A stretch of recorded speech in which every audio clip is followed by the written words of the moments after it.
સેલાવાડમાં આવેલ આ વિશાળ લીમડાના વૃક્ષના થડના અંદરના ભાગમાં લાગેલી આગ સતત સળગી રહી છે. આના કારણે સ્થાનિકોમાં ચિંતા વ્યાપી છે. આગનું ચોક્કસ કારણ હજુ અકબંધ છે. આગ અન્ય ભાગોમાં ન ફેલાય તે માટે સુરક્ષાના ભાગરૂપે વૃક્ષની કેટલી ડાળીઓ કાપવામાં આવી હતી. ફાયર ફાઇટરોએ આગ પર કાબૂ મેળવવા સતત પ્રયત્ન કર્યા છે. ઘટના સ્થળની આસપાસ ગેસ લાઇન હોવાની શક્યતાના પગલે તકેદારીના ભાગરૂપે ગુજરાત ગેસ કંપનીને પણ જાણ કરાઈ હતી.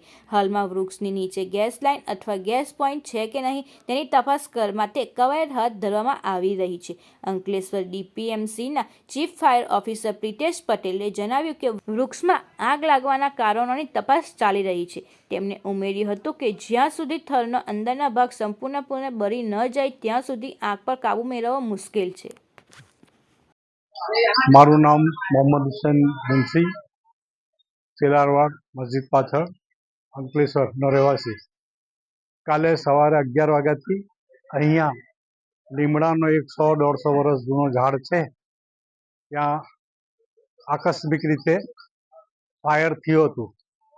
અંકલેશ્વર નગરપાલિકામાં અમે જાણ કરી અને ફાયર બ્રિગેડ આવ્યા અને તે લોકોએ પણ મહેનત કરી, પરંતુ આગ કાબૂમાં આવી નહીં.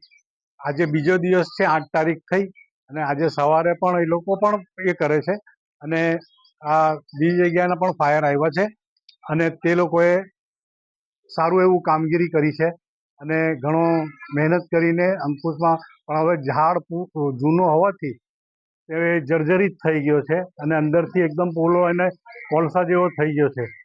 તો મારી આગળની કાર્યવાહી કરવા નમ્ર વિનંતી જે તે ખાતાઓને કે ભાઈ આ ઝાડ હવે ટકી શકે તેમ નથી એવું લાગી રહ્યું છે અને અહીંયા ફાયર બ્રિગેડ પણ કહી રહ્યું છે, માટે ઘટતું કરવા મહેરબાની. દરેકનો સહકાર મળ્યો છે તેનો હું આભાર માનું છું અને આગ હવે ધીરે ધીરે કદાચ આજ કાબૂમાં આવી જશે અને સારો એવો બધાનો સહકાર મળ્યો છે. Thank you.